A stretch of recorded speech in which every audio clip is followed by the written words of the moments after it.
ito po guys yung ating gagawin ngayon na isang makina na Isuzu. So ngayon guys, ito ay palyado kasi ito guys, ang kwento ay na ano ito ng tubig. Baterya pare, mahina. Mahina baterya. Ito guys ay turbo na Isuzu. Start natin. Wala. Mahina. Mahina yan. May bato ah. Hindi ka makasilong dito ah. Yan na well, yung isa. Bago. Pandaling kaya muna natin. Ano sa palagay mo? Palyado talaga. Tinanggal ko na yun. Palyado. Sige. Di angat natin sa lenderid. Tinanggal mo na yan. Para ano eh. Ayan guys, bali ito. Nakaturbo. Yun ang babakbakin natin yan kasi ito palyado. Kasi ito guys, nakahigop ng tubig.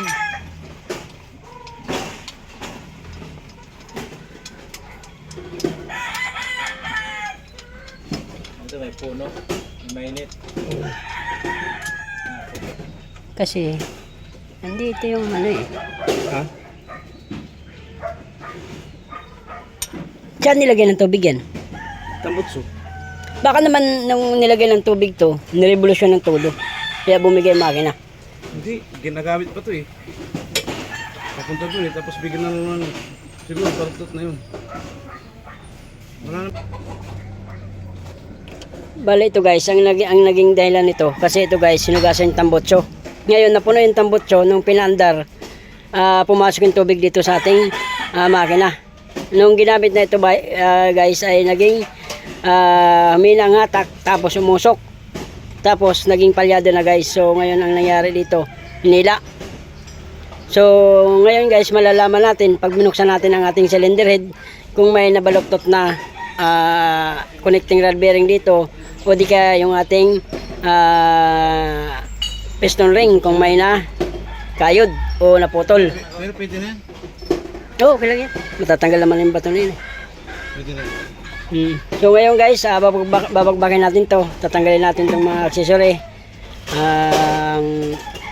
Bali yun ang ating gagawin ngayon. Ang makina po nito, ayan, Isuzu na 4GB1 engine turbo. Pakita ko na lang guys pagka nakita na natin yung trouble. So ayan ang aking maging partner ulit, si Parabele. Siya, kami ang kumala nung 4HF1 doon sa nung unang video ko. So ito guys, hanggang dito lang muna, standby. Yan guys, iangatan natin, wala na tuloy yan. Bali, angatan natin yung ating head.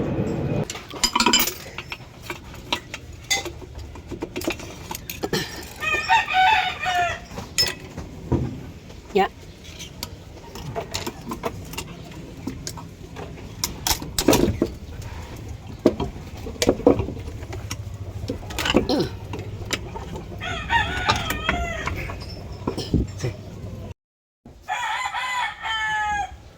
Yan guys, nagtatanggal na tayo ng ating piston.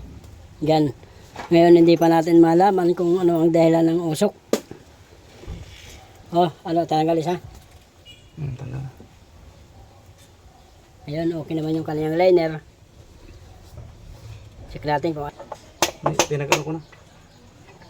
Pinagsama ko na. Eh.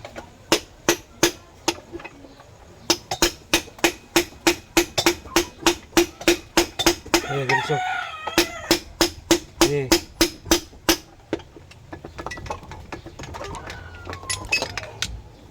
bukan kita. Yeah. Yeah.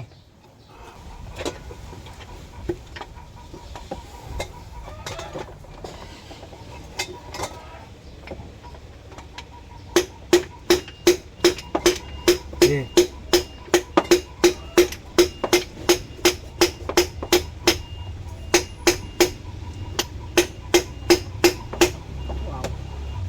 Tigas.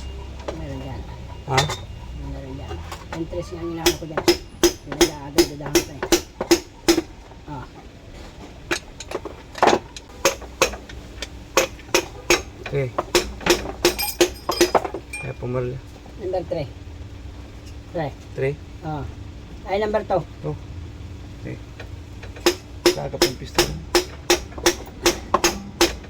Ito rin. Ito. Sige. Sige pa. Ito guys, nai-overhaul na rin. Ayan ang nangyari. Tapat-tapat na rin yung kanyang piston ring. Ayan, oh. Ayan, tapat-tapat din. Ayan, lalapit. Oh. Sira to, no? Oo, ayan, oh. Yung mga ano na yan. Gastado yan eh. Oh. Ayan ang nangyari. Malapit. Hindi na setting ng maayos yung piston ring. Ayan. Gaya nito, ayan. Oh. Lalapit na yan. Oh. Dapat sa kabila yan. Oo. Hindi na setting na maayos yung piston ring. Ayan guys, kaya umusok yan. Yun. Ito malapit na rin. Yun, tapos nag-stack up pa yung ating piston ring guys. Kaya umusok ng puti yan. Ayos naman yung ating liner, no? Ayos naman yung liner.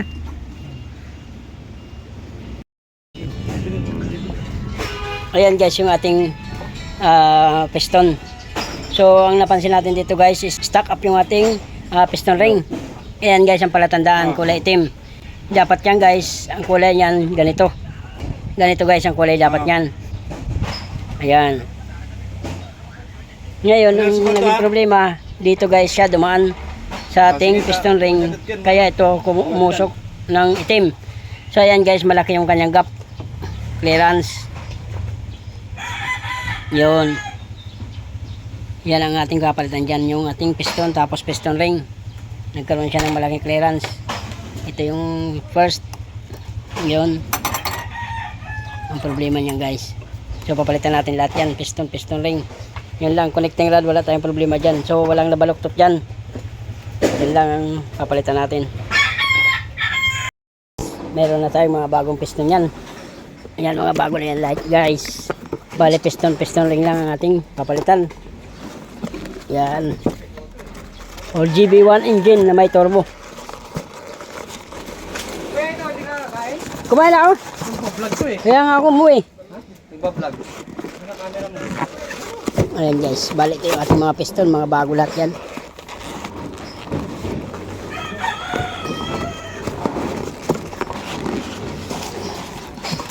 Yun, bali apat yan guys. Yun. Tapos, ito na yung ating ipapasok. Ay boss! Wala. Yan na guys, yung ating piston, tapos piston ring. Yun lang yung ating papalitan, yung dalawa. Yun. So, kabit na natin yung ating piston sa ating piston pin. Connecting rod. Ito, guide. Lagi yan, nakaharap. So, ito, guys. Ulit-ulit na lang yan. Ito yung laging nasa harapan. Pisto, pa ganyan. Yun. Pasok natin piston pin. Kailangan may langis guys. Tapos kailangan smooth lang. Okay. Tapos kakabit natin ating piston lock.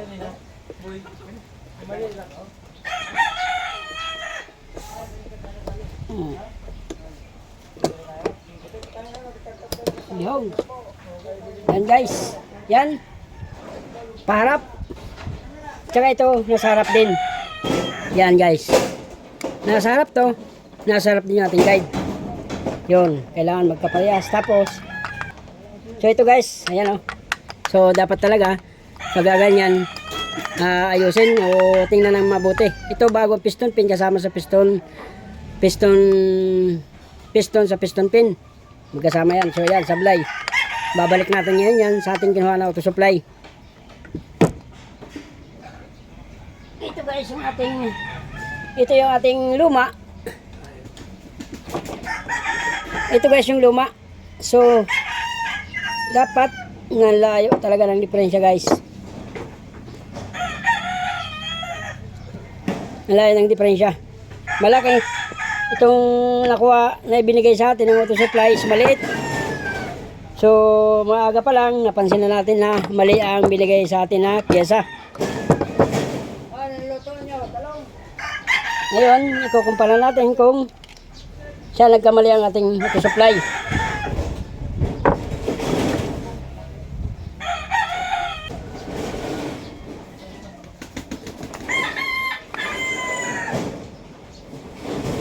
Mali.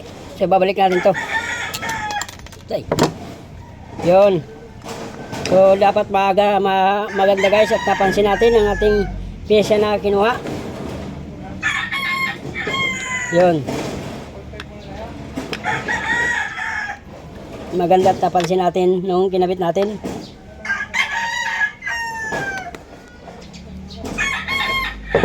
Yan. Aray ko. Ito yung bago. Yan.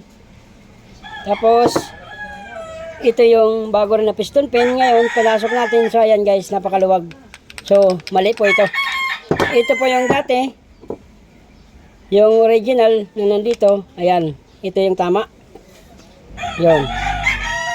So, mali guys yung ating auto supply. Dapat isa-isa talaga yan. Sinecheck bago natin kakabit ang ating mga pyesa. Gaya nyan. Kung hindi natin napansin yan, dyan pa lang. Gari na tayo. So, dapat step by step ang pagkuha ng pyesa. Okay? Yan guys, babalik natin tong bago. Palpak yan, sablay. Ayan guys, bali sumablay tayo dito sa ating pyesa. Yan, ito yung bago. Ito yung luma. So guys, ang diferensya nila, ito, mas maliit ang butas. Ito guys, mas malaki. Yan. So, ito ang naging diferensya. Ito yung luma, ayan ang luma. So, sablay yung ating auto supply. Natural lang yan, talaga nagkakamali. Ayan yung ating piston pin, bushing. Kasya lang siya sa guys. Pagdating dito, sa ating bago na pyesa, ayan guys. So, dyan, laglag. Buti napansin natin yan. Kung hindi natin napansin yan, yari tayo. Dyan pa lang. So, kailangan siguraduhin ang pyesa na kukunin at isasalpak bago isalpak sa makina. Pag hindi natin napansin yun, yari tayo dyan guys. So, balik natin tong piston. Mali. Ayan guys, sukatin natin yung ating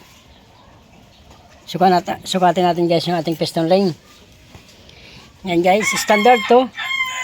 So, sukatin natin guys.